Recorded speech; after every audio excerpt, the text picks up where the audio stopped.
അനൂപ്, ഇപ്പോൾ കോടതിയുടേത് കുടയലല്ല, വിമർശനമല്ല, അത് പരാമർശങ്ങൾ മാത്രമാണല്ലോ. ഉത്തരവായിട്ട് പുറത്തു വന്നിട്ടില്ല എന്നുള്ളതുകൊണ്ടാണ് ഇത്ര ധൈര്യത്തോടു കൂടി അഡ്വക്കേറ്റ് അരുൺകുമാർ അതൊരു വിമർശനമല്ല എന്ന രൂപത്തിൽ പറയുന്നത്.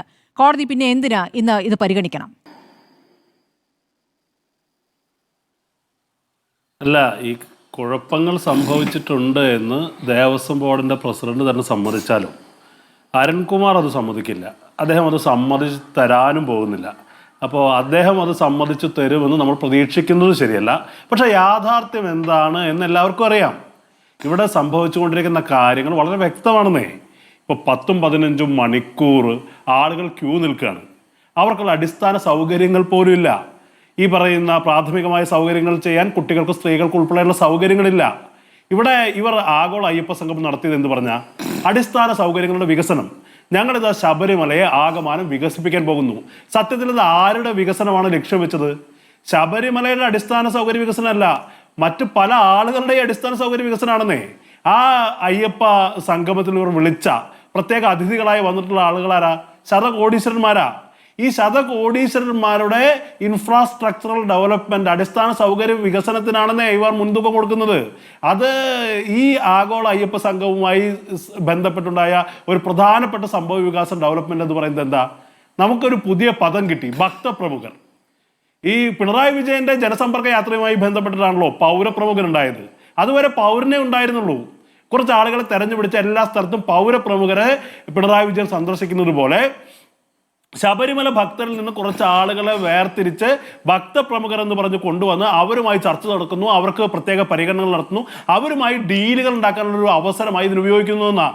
ശബരിമലയുടെ ചൈതന്യം എന്ന് പറയുന്നത് സാധാരണ ജോലിക്ക് പോയി അവർക്ക് കിട്ടുന്ന പൈസ, ഈ പറയുന്ന നിത്യനിദാന ചെലവുകളിൽ നിന്ന് പൈസ എടുത്തു വെച്ച് വർഷത്തിൽ ആ സമ്പാദ്യവുമായി വരുന്ന സാധാരണക്കാരായ ഭക്തരാണെന്നേ.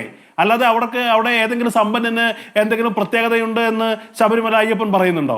ഇത് അയ്യപ്പന്റെ വികസനമോ ശബരിമല സന്നിധാനത്തിന്റെ വികസനമോ അല്ല, ചില ആളുകളുടെ പ്രത്യേക വികസനവുമായി അവരുടെ ചില പ്രത്യേക താല്പര്യങ്ങളുടെ സംരക്ഷണമാണെന്നാണ് ഇപ്പോൾ പുറത്തു വരുന്ന വാർത്തകൾ നമുക്ക് മനസ്സിലാക്കാൻ കഴിയുന്നത്. വളരെ കൃത്യമാണ്. ചരിത്രത്തിൽ ഇല്ലാത്ത വിധം ശബരിമല തീർത്ഥാടനത്തിന്റെ അടിസ്ഥാന സൗകര്യങ്ങൾ ഉണ്ടാക്കുന്നതിന് സർക്കാർ പരാജയപ്പെട്ടു. അത് അരുൺകുമാർ എത്ര വാദിച്ചാലും സത്യസത്യമായി നിലനിൽക്കുകയാണ്. ഇപ്പോ ഒരു പ്രത്യേക സാഹചര്യത്തിൽ ചിലപ്പോൾ നിയന്ത്രണങ്ങളൊക്കെ തെറ്റിപ്പോകും, ഒരു പ്രത്യേകമായ ആളുകൾ വരുന്നു. പക്ഷേ ഇവിടെ മണ്ഡലകാലം എന്ന് പറയുന്നത് തിരക്കുണ്ടാകുമെന്ന് മുൻകൂട്ടി കണ്ടറിയേണ്ട സംവിധാനം അവിടെ ഉണ്ടാകണ്ടേ? ഒരു മണ്ഡലകാലം അവസാനിച്ചാൽ അടുത്ത മണ്ഡലകാലം തുടങ്ങുന്നവരുള്ള ഒരുക്കങ്ങൾ അവിടെ ആരംഭിക്കേണ്ടതുണ്ട്. അത് ഒരു വർഷം നീണ്ടു നിൽക്കുന്ന പ്രക്രിയയാണ്. മണ്ഡലകാലം വൃശ്ചികം 1 ആരംഭിക്കുന്നു എന്ന് അറിയാത്ത ആളുകളാണോ ശബരിമലയിലുള്ളത്? അപ്പോൾ പ്രശ്നം അതല്ലെന്നേ. ഇവർ ഈ പറയുന്ന അടിസ്ഥാന സൗകര്യങ്ങളുടെ വികസനം, അവിടേക്ക് വരുന്ന ഭക്തരുടെ പ്രാഥമികമായ സൗകര്യങ്ങൾ ഉണ്ടാക്കുക എന്ന് പറയുന്നത് ഇവരുടെ കൺസേൺ അല്ല. ശബരിമലയുമായി ബന്ധപ്പെട്ട് ഇപ്പോൾ ഭരിക്കുന്ന ഈ പറയുന്ന ഭരണ സംവിധാനത്തിന്റെ കൺസേൺ എന്താണ് എന്ന് കഴിഞ്ഞ കുറച്ച് നാളുകളായി നമ്മൾ കണ്ടുവരിക. അപ്പൊ അതിനെ ഇവർ മൂടി വയ്ക്കുന്നു. കോടതി സാങ്കേതികത്വത്തിൽ തൂങ്ങി അരുൺകുമാർ എന്ത് പറഞ്ഞാലും യാഥാർത്ഥ്യം എന്താണ് എന്നുള്ള കാര്യങ്ങൾ വളരെ ബോധ്യമല്ലേ. അതുകൊണ്ടല്ലേ ദേവസ്വം ബോർഡ് പ്രസിഡന്റ് പറയേണ്ടി വന്നത് ഇവിടെ ശബരിമലയുമായി ബന്ധപ്പെട്ട് ഒന്നും ചെയ്യാൻ ഈ സർക്കാർ സംവിധാനത്തിൽ കഴിഞ്ഞിട്ടില്ല. ദേവസ്വം ബോർഡ് പ്രസിഡന്റ് തന്നെ കാര്യങ്ങൾ വ്യക്തമായി പറയുന്നു. പിന്നെ അദ്ദേഹം പറയുന്നത് എന്താ? ഇവിടെ സർക്കാർ ചെയ്യാത്തതല്ല പ്രശ്നം, ശബരിമലയുമായി ബന്ധപ്പെട്ട സംവിധാനങ്ങൾ പരാജയപ്പെട്ടതല്ല പ്രശ്നം, വൃശ്ചികം 1 ഒരുപാട് ഭക്തർ വരുന്നു എന്നുള്ളതാണ് പ്രശ്നം. വൃശ്ചികം 1 ഈ പറയുന്ന കറുത്ത വസ്ത്രം ധരിച്ച് ഇരുമുടിക്കെട്ടും മാലയും അണിഞ്ഞ് ഭക്തർ വരുമെന്ന് അറിയാത്ത ആളല്ലല്ലോ ഇവിടെ ആളുകളല്ലല്ലോ ഇവിടുത്തെ സംവിധാനത്തിന്റെ ഭാഗമായിരിക്കുന്ന ആളുകൾ. അപ്പോൾ സർക്കാരിന്റെ ഭരണ പരാജയമാണ്, സർക്കാർ ഈ സാധാരണക്കാരായ ഭക്തരോട് ചെയ്യുന്ന നീതി നിഷേധമാണ് എന്നുള്ള കാര്യത്തിൽ ഒന്നും സംശയമില്ല. ഇനിയെങ്കിലും സർക്കാർ ഈ തെറ്റുകൾ ഏറ്റുപറയാൻ തയ്യാറാകണം. സംഭവിച്ചതൊരു മഹാദുരന്തം എന്തോ ഭാഗ്യം കൊണ്ട് ഒഴിവായി പോയി എന്നുള്ളതാണ് യാഥാർത്ഥ്യം.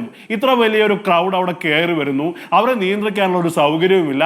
10-15 മണിക്കൂറുകൾ ആളുകൾ കുടിവെള്ളം പോലും കിട്ടാതെ അവിടെ ക്യൂ നിന്നാൽ എത്ര പേർ കുഴഞ്ഞു വീണ് എന്തെങ്കിലും സംഭവിക്കാനുള്ള സാധ്യതയില്ലേ? അപ്പോൾ ഇത്തരം ഒരു കാര്യം, ജനങ്ങളുടെ ജീവൻ വെച്ചാണ് ഈ സർക്കാർ പന്താടുന്നത്. ഈ സാഹചര്യം ഒഴിവാക്കണം. സർക്കാർ മാപ്പ് പറഞ്ഞ അടിയന്തര നടപടികൾ സ്വീകരിക്കണം എന്നുള്ളതാണ് ഞങ്ങൾക്ക് പറയാനുള്ളത്. ഇതിനകത്ത് വേറെ എന്തെങ്കിലും പറഞ്ഞ് മുട്ടാപ്പോക്ക് ന്യായം പറഞ്ഞ് പിന്മാറാൻ സർക്കാരിന് സാധിക്കില്ല. ശരി.